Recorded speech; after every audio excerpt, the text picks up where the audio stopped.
Okay, I am back in record mode, bringing you tonight's recap for the 1099 Ladies Online Networking.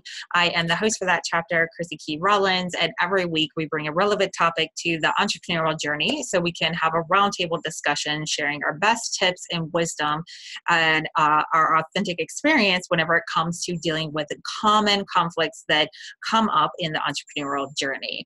So tonight's discussion centered on the fear of failure and the fear of success. And I know that when I was first introduced to this concept, I was really familiar with the fear of failure. It was something that I could really identify with, but the fear of success was a foreign notion until I started to realize that once you start to become successful and have all these balls up in the air, there is a legitimate fear of being able to keep it all going or being in the spotlight and then not being able to keep it all going. So the ladies tonight all agree that this is something that has come up either in the long term or in the immediate in different aspects of their business.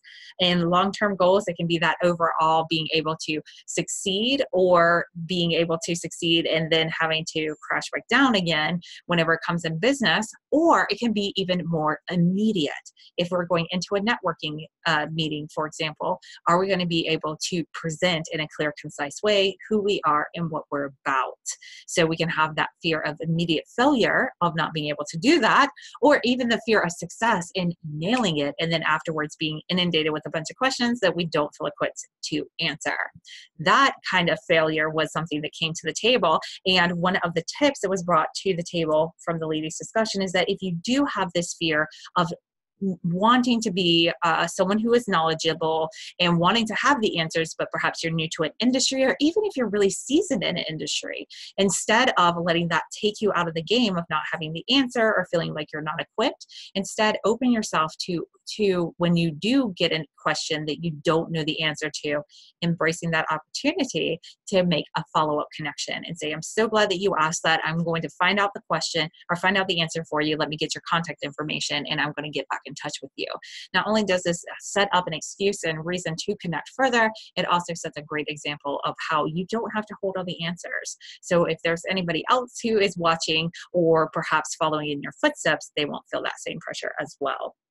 We also noticed that there was a more intense fear of failure or success whenever it comes to taking things personal, whenever it feels like a personal expression of yourself. If you're in some kind of business as a personal artistic display, or perhaps lines up with something that's a personal passion, when you put yourself out there, your own personal expression, there seems to be a little bit more uncomfortableness whenever it comes down to being able to fail or succeed.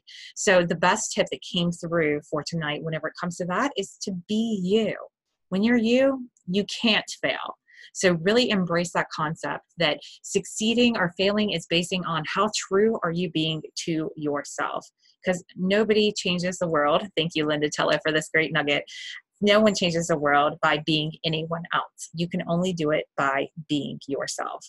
And the top thing that I think was the overall consistent, no matter which angle that we looked at this fear of failure or fear of success, is be confident. Be confident and be brave to walk an uncharted path, an unknown journey ahead, because it is your path, it is your journey, and you really don't know until you go.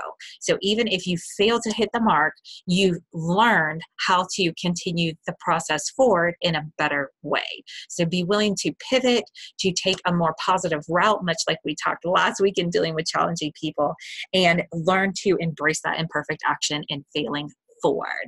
So join us next week where we're going to be tackling the topic of following through, where I'm going to be talking a little bit more about imperfect action and failing forward, those concepts. And we'd love for you to join us next Tuesday, every Tuesday, 7:30 p.m. Whoever it is that sent you this recap, if it was sent to you, then definitely get back with that person and find out how you can connect to a local chapter or join us weekly online.